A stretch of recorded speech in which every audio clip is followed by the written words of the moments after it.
It's so hard to open a business, when it's so hard to employ people. Obamacare, perfect example, needless regulation, needless cost. What I would do, I would vote against any additional regulation unless it was absolutely necessary, and I would fight to let's start at ground zero. Let's re-examine all of these blocks that we've put in front of progress, all of these walls that we built in front of business and job creation periodically, maybe every 5 years, so that we can have a fresh look.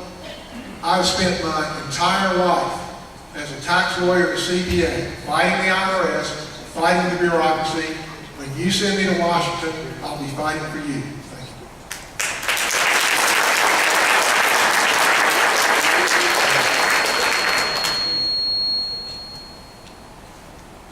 Mr. Prosser, you have a birthday coming up? It's in August. You're safe right now, Mr. Mayor.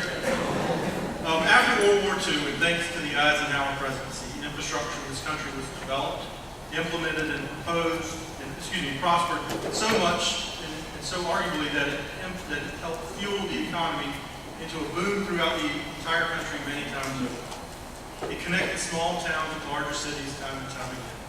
However, though this infrastructure boom helped make this country what it is today, it has also become a major burden to maintain as well.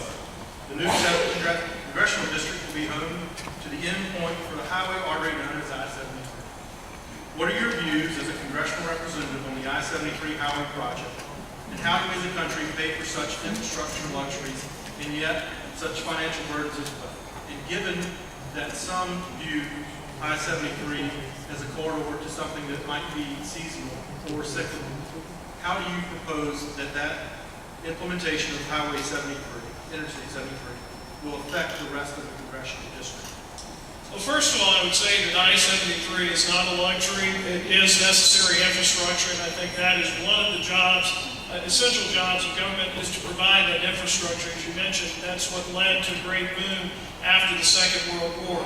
The Myrtle Beach area, and I know this having headed tourism, South Carolina is the largest destination market in the country without interstate access. So it's critically important, not only for that area for evacuation, for the tourist business, which is less seasonal than it was in the past and continues to grow year-round, but also for the entire PD and all of the counties that I-73 will traverse. Now, how do you pay for it? I think you take a common sense approach in Washington. I'm not in favor of earmarks. That's what leads to bridges to nowhere, which are more than a luxury. They're a ridiculous expenditure of federal funds. We did something on county council when I first joined the council that ended up providing roads and paved roads for Horry County at historic levels. When I came on the council, we were dividing road funds among all of the council districts. We were paving about 1/4 mile of road per year. Long story short, after a long political fight, we pulled that money, went out and matched it with state resources. We now, just this last year, Horry County now has more paved roads than it does dirt roads. We went from over 1,200 dirt roads to less than 600 dirt roads in Horry County. That's the kind of common sense progress or sense idea that we need to bring to Washington, instead of sending our money up there, having them keep a large portion of it, and sending it back to us. I would also like to say, Ms. Culler, thank goodness we work in a right-to-work state where employees can choose their employer, and employers are free to choose their own employees.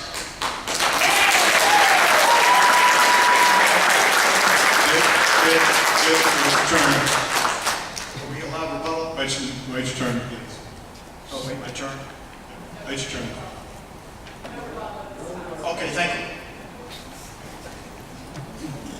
My question is for Jim Mayer. I'd like to know, Jim, you don't really have much experience in politics at all. Like you said, you've been sitting on a couch and yelling at a TV, and I know you were a manager of some big box stores. Do you think you have the experience necessary to represent the Grand Strand PD in this historic 7th Congressional District term that will be its first one? In a very short term, yes. Otherwise, I wouldn't be up here. I started a retail career in 1980, worked for Kmart, ran a $16 million store. Didn't spend the money, we made the money. Then I went to Target, ran a $32 million store. We didn't spend the money, we made the money, provided over 200 jobs in that area. And I learned the biggest thing, especially working as hard lines, logistics, unloading trucks, being an HR manager, the most important thing to do is to represent the people that are under your direct control and also to listen to the people. That's what my job is. There are very few votes up in Washington that really matter. I mean, there's a certificate of appreciation, there's sending a flag to someone who needs one, but most of the everyday work is taking care of your problems. Problems with Social Security, Medicare, Medicaid. What's going on with this? My child would like to go to West Point. What can you do? Can you write a letter? Can you assist me? I have problems. What's going on with my job? What's going on in my county? Can you talk to somebody for me? Please, when someone comes to you and you're the last stop, you've got to do something. You can't ignore them. This nation, this district has been ignored for a long, long time. This 7th district, these counties have been the redheaded stepchildren. And when I'm your representative, I will represent all of you, Republican, Democrat, Independent, Green Party, whatever. I work for you. I work for all of you equally. Thank you.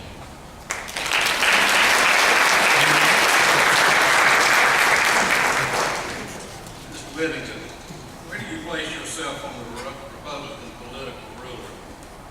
10 being an ultra-conservative, Ron Paul, 8 being a Jim DeMint conservative, 5 being a Lindsey Graham conservative, 3 being physically conservative, and 1 being a moderate.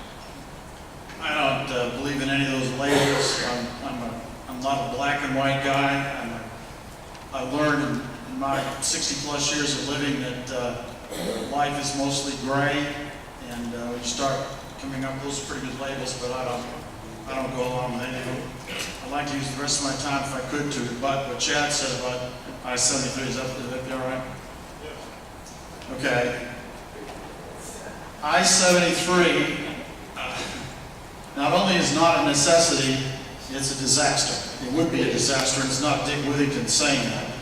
It's the smartest people in Wall Street that can borrow money at 2 and 3%, and we've got no takers. The local county government, the taxpayers in Horry County won't pay for it. The state won't pay for it. The federal government won't pay for it. They saw what happened up around Greenville with I-185, a pretty sensible road to me. I've actually used it coming back from Atlanta. You pay a little dollar toll twice on that road, and nobody uses it, I understand, up around Greenville. It's gone bankrupt. The problem with I-73, it shouldn't even be I-73, it should be the connector from I-95 to Myrtle Beach to benefit the hotel owners, the construction companies, the speculators, and some of the politicians up on this stage. I'm sorry to have to say that, but the fix is in. It's a bad idea. There's corruption involved, and the good news, folks, is you're not going to have to be on the hook for it like the taxpayers of Horry County and Georgetown and Marion and Dillon, and it's going to be killed, and I'm helping to kill it.